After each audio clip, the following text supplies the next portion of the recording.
Bismillahirrahmanirrahim. Rancangan Undang-Undang Penghapusan Kekerasan Seksual tidak berfaedah bagi Negara Kesatuan Republik Indonesia, tetapi hendaknya kita dukung rancangan Undang-Undang Kitab Undang-Undang Hukum Pidana.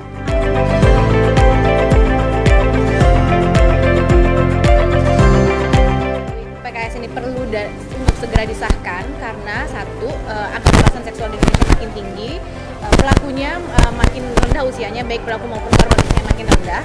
Yang kedua, kekerasan seksual dibandingkan dengan kekerasan fisik efeknya lebih jangka panjang tapi lebih sulit untuk ditindak karena dianggap tidak ada barang buktinya. Sehingga RUU-PKS ini akan membantu untuk para korban memproses kasusnya ke ranah hukum dan korban ini tidak mengalami viktimisasi lagi.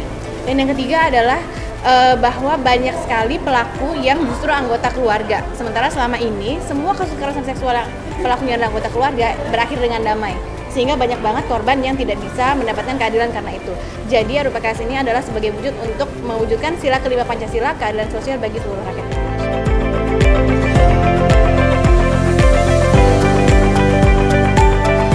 Disahkan seluruh pasal pidana di KUHP dan tidak boleh ada undang-undang yang membuat sistem pidana sendiri di luar pusat pidana yang ada, karena dia akan berkonfrontasi dengan banyak pasal-pasal yang lain dan undang-undang yang lain seperti undang-undang kehakiman, kejaksaan, kepolisian, KDRT, terorisme, perlindungan anak, ITE, dan seterusnya. Dan sekarang sudah terjadi konfrontasi antar pasal itu, termasuk dengan undang-undang kesehatan.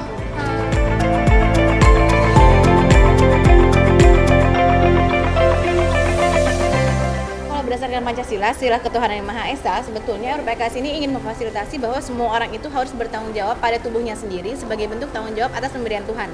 Jadi dipastikan bahwa kalau dianalogikan gini, tubuh itu adalah bagian paling privasi dari semua orang. Ibarat rumah, semua orang itu berhak minta izin saat mau masuk ke rumah orang lain dulu. Jadi seharusnya semua orang tuh harus meminta persetujuan orang lain saat mengakses tubuh orang lain. Nah, dalam konteks ketuhanan yang Maha Esa, jadi RUU-PKS ini ingin memastikan bahwa tidak ada terjadinya pelanggaran privasi atas tubuh orang lain. Jadi sebagai bentuk tanggung jawab dari tubuhnya sendiri. Jadi semua orang tuh bertanggung jawab atas kelaminnya masing-masing, dan sebagai korban bertanggung jawab untuk bertanggung jawab atas tubuhnya dalam bentuk membela diri sebagai korban dan memproses kasus hukumnya.